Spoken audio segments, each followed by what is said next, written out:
I really wish the people that look sort of with anger at the weirdos, at the happenings, at the psychedelic freakouts, would, instead of just looking with anger, just look with nothing and with no feeling, you know, be unbiased about it. Because they really don't realize that what these people are talking about is something that they really want themselves. It's something that everyone wants. You know, it's personal freedom to be able to talk and be able to say things. And it's dead straight. It's a real sort of basic pleasure for everyone. But it looks weird from the outside.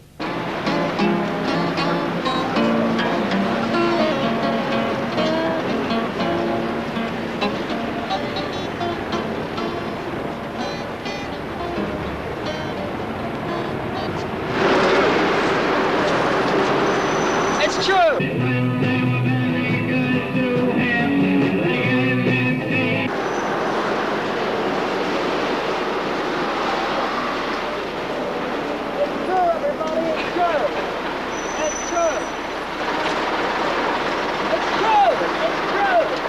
This is a happening, an improvised game of chance meetings and chance events. Part demonstration, part performance, part sales promotion for the Underground's own newspaper, the International Times, and part just plain exuberance. It's an expression characteristic of London's other underground.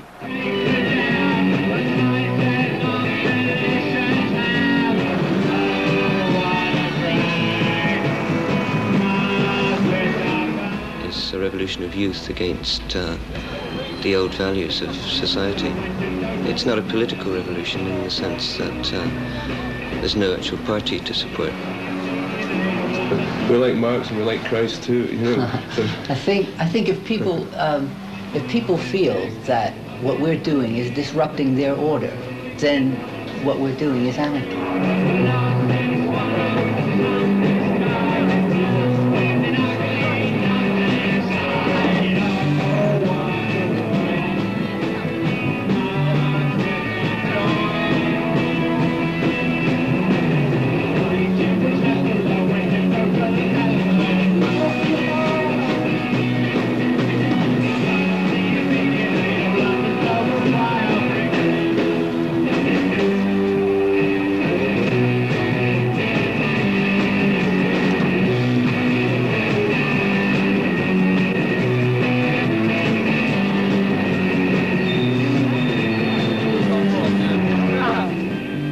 The happening is the playing gesture, and playing gesture just because you like to play, because you like to make games, maybe of a less artistic form.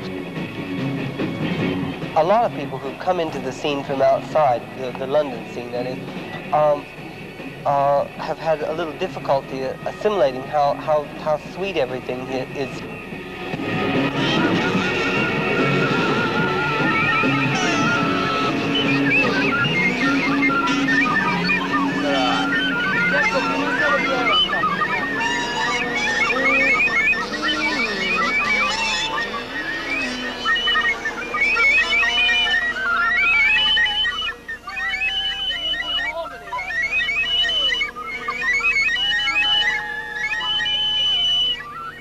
We're not trying to necessarily, provoke the police as such, or to provoke anybody as such. I mean, if we had our way, we would just like to sort of sit around with each other and have a good time.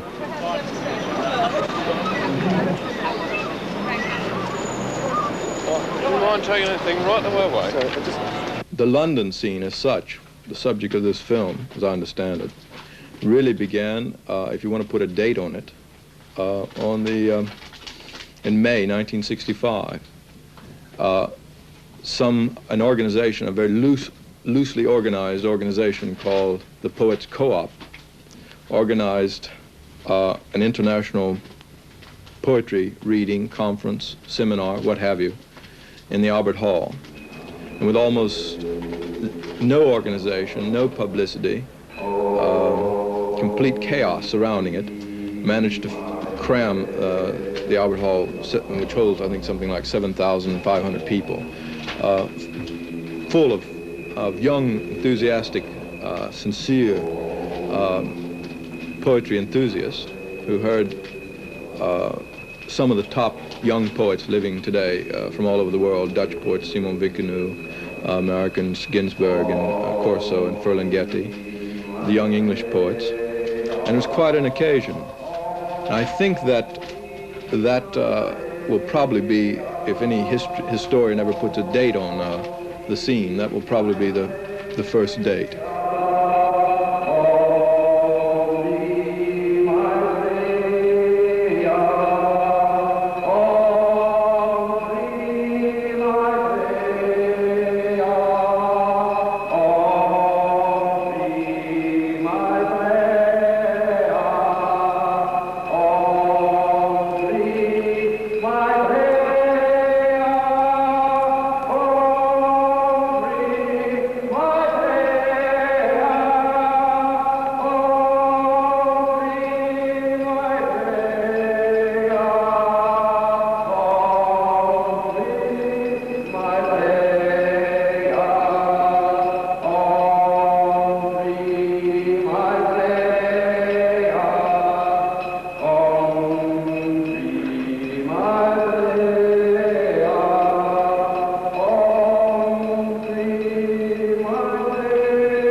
Yes, and I am waiting for my case to come up.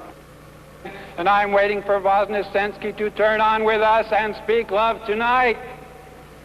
And I'm waiting for Aphrodite to grow live arms at a final disarmament conference. And I'm waiting for our iron comrades to attend in a new rebirth of wonder. Lippen, lippen, eo, eo, eo, puh, puh. Na, na, na, na, na, na, Napoleon, Napoleon, Napoleon, Napoleon, Napoleon, Napoleon, Napoleon, Napoleon, Napoleon, Napoleon, Napoleon, Napoleon, Napoleon, na, na, na, na, na, na, na, na, na, na, Napoleon, Napoleon, Napoleon, Napoleon, Napoleon, Napoleon, Napoleon, Napoleon,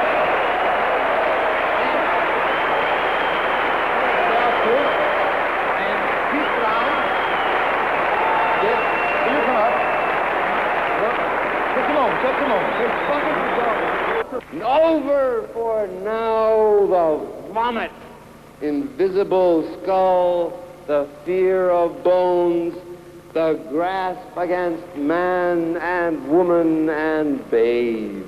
From this single birth reborn that I am to be, so my own identity now nameless, neither man nor poet nor dragon nor god, but the dreaming me under physical stars with tender red moons in my belly, and the sun, the sun, the sun, my visible father, making my body visible through my own eyes.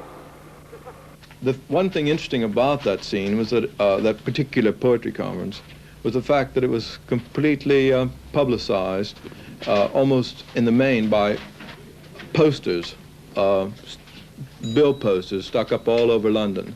And that was the major form of communication, of telling people about jazz concerts, about poetry readings, about anything in the underground arts world.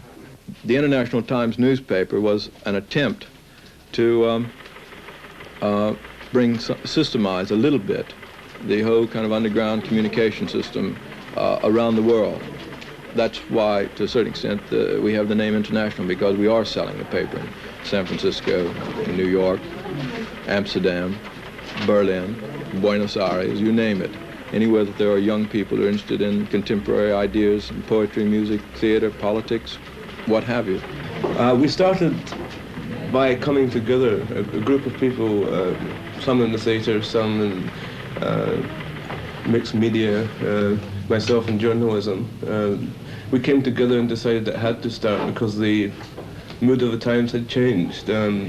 Something was happening in London. We wanted to try and locate it. Well, the International Times fits into the underground scene by being a communications medium. All the other scenes, you look around and you see they have their communications media. We don't have a radio station or a television station. You know, we just have a newspaper.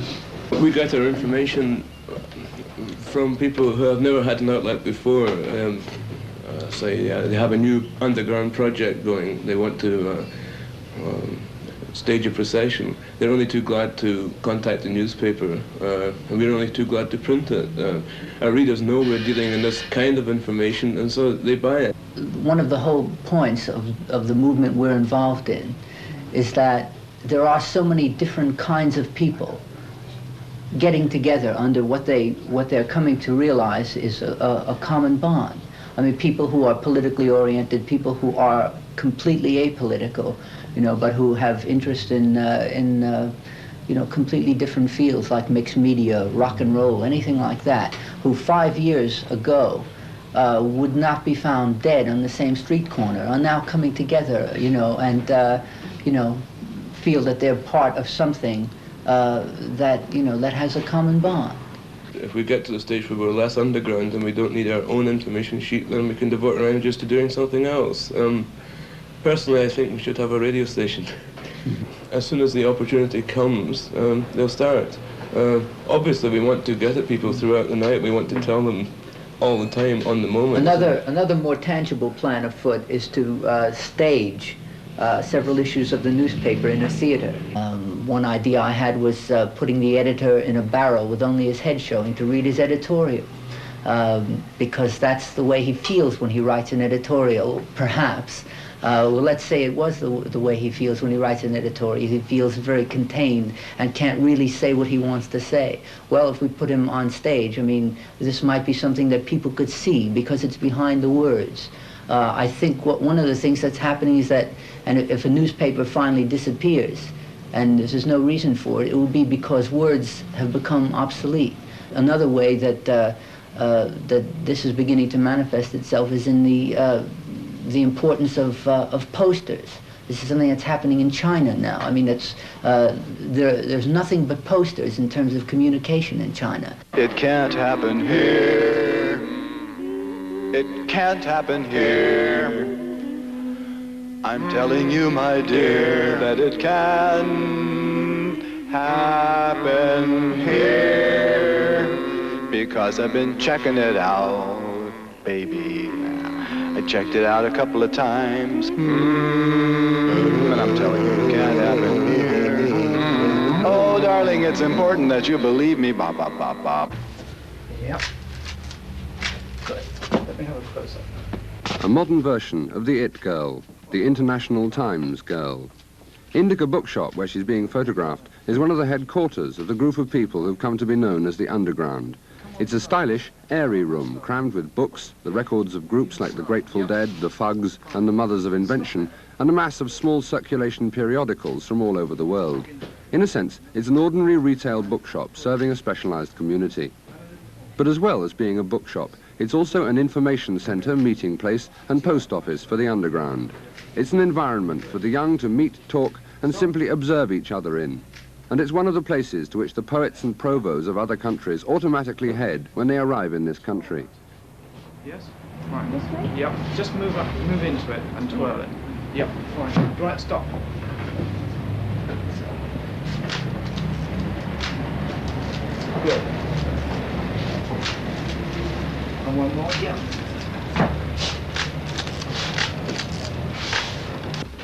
The paper and Indica are related in that I'm a director of both, and the aims and ideals of the shop and the paper are more or less the same. Well, the bookshop is the center, the collecting point of information and the disposing point of information. It's the communications center. But the scenes themselves are connected by the paper as an agency. There are a lot of scenes all over London, all over Europe. This is a completely internal scene, so to speak. The whole system is here. We have our own publishers, our own filmmakers, our own theatres, nightclubs. It's a complete society. Indica is naturally the first place to which it arrives after it's come off the presses. After all, the editorial offices are downstairs. For many of the people who buy it there, it simply provides a handy what's-on of all underground activities in London and elsewhere. That's certainly one of the functions it's designed to fulfill.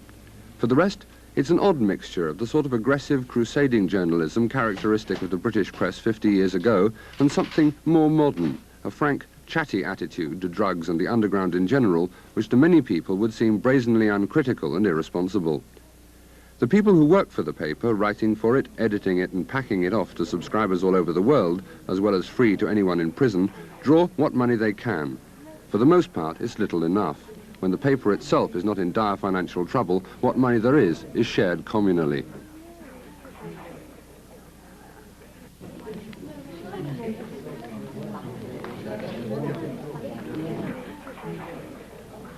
Even though everyone is sort of getting on very well in this society we've got, it's a bit too controlled, you know, because you suddenly, you want to go and do something and somebody says, oh, no, subsection B, clause A, you can't do that, you know.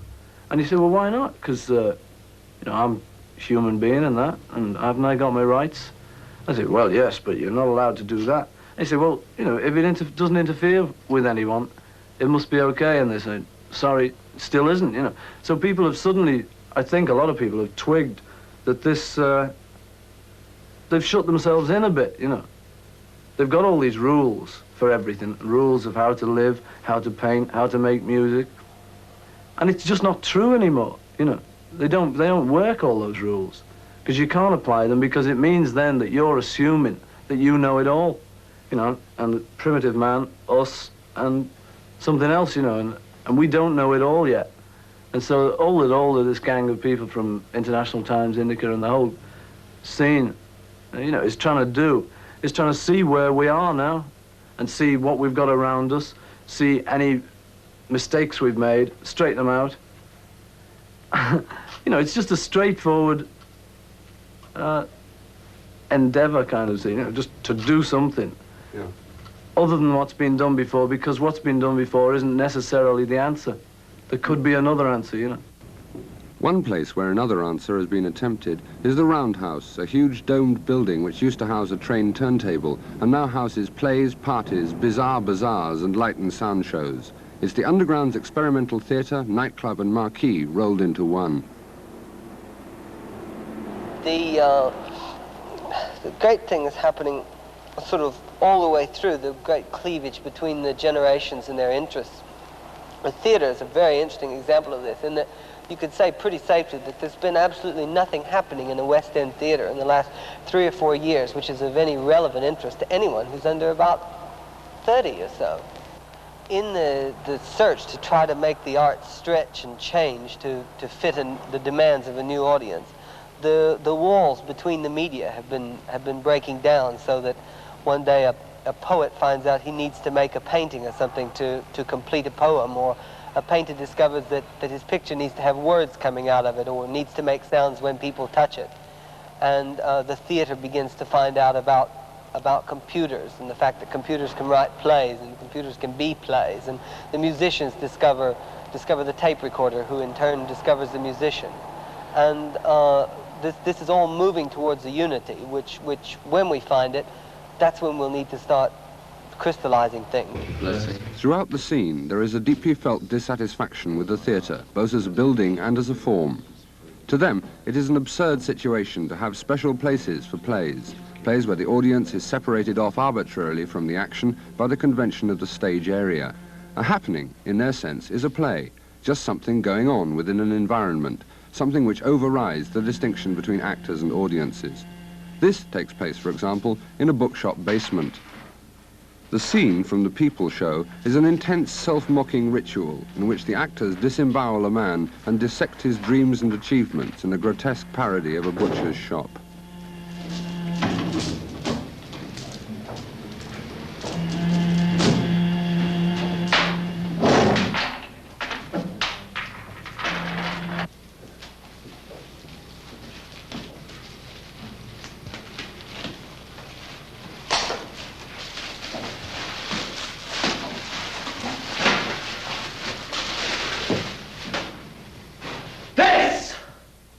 Is the stringy wish that none of you bastards ever let fly with? This is the nightmare crotch that only opens to your hands when night comes down over your head like a warm hood. This is the child your tongues won't buy and your aborted bodies go sour for. This is the story of your lives.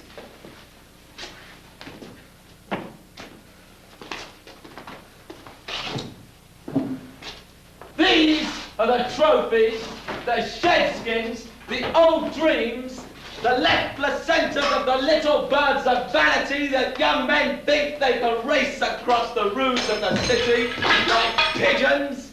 These are the silly brave banners of all your lost causes, the Republican host of sexual wishes.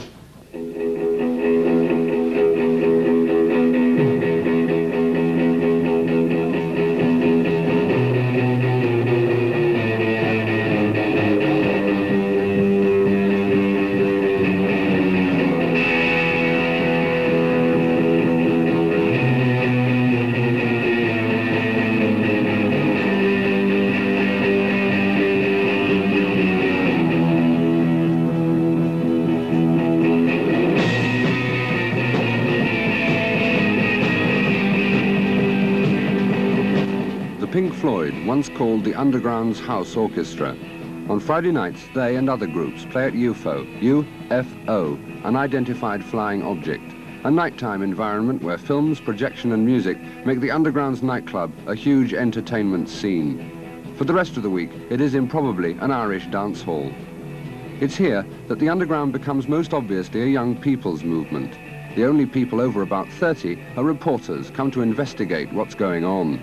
They're treated with amused tolerance by the people they're investigating. One of the aims here is to make music a felt experience, to make the patterns of light and sound merge and fuse deep inside each listener. The attempt has been called psychedelic or mind-expanding. Psychedelic is a silly term used by commentators as a blanket word to cover anything they don't fully understand. If this is psychedelic, then psychedelic music may be with us for some time. Many people claim it to be the next popular music, music as experience, not as melody.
The underground movement in London is small as yet. Elsewhere, it has become a great force. Instant theatre, happenings, light and sound shows, psychedelic music are spreading. Today's underground may be the answer to tomorrow's leisure.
what they're saying and what they're doing is sort of nothing strange about it. It's just dead straight.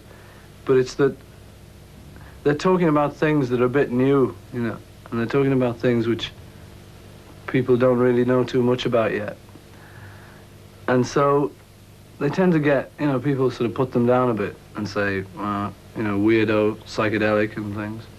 But it's really just what's going on around, and they're just trying to look into it a bit. So next time you see the word, you know, like sort of any word, any new strange word like psychedelic, you know, drugs, the whole bit, you know, freak out music and all of that, don't immediately take it as that, you know, because your first reaction's got to be one of fear, you know. The fact that young people now have been through 2 wars and have been shipped all over the world and have been fighting in Europe, Americans fighting in Europe, Europeans fighting in Africa, all over the place. There's definitely this kind of new maturity and affluence. Young people have more money. They're not attached to a geographic location. They're not attached to family purse strings, and they're much more independent. And I think it is much more than just an arts revolution. It's a growing up. It's a maturing. I mean, youth feel that they can make a lot of decisions for themselves now that older people wanted to make for them before. In London, it's still embryonic. The scene hasn't got very far at all. In Amsterdam, it's reached very large proportions. It's becoming a very big force there, and people are getting worried by it, the older generation. But of course, the answer they have is perfect. The young people there are quite prepared to wait for the older generation to die off. If you don't know anything about it, you can sort of trust that it's probably going to be all right. It's probably not that bad. Because, like, it's human beings doing it, and you know vaguely what human beings do. And, you know, they're probably going to think of it nearly the same way you would in that situation. And that's true, you know. You can trust to the fact that things are generally not as bad as you make them out to be. It's So. far Out. It's straight Down.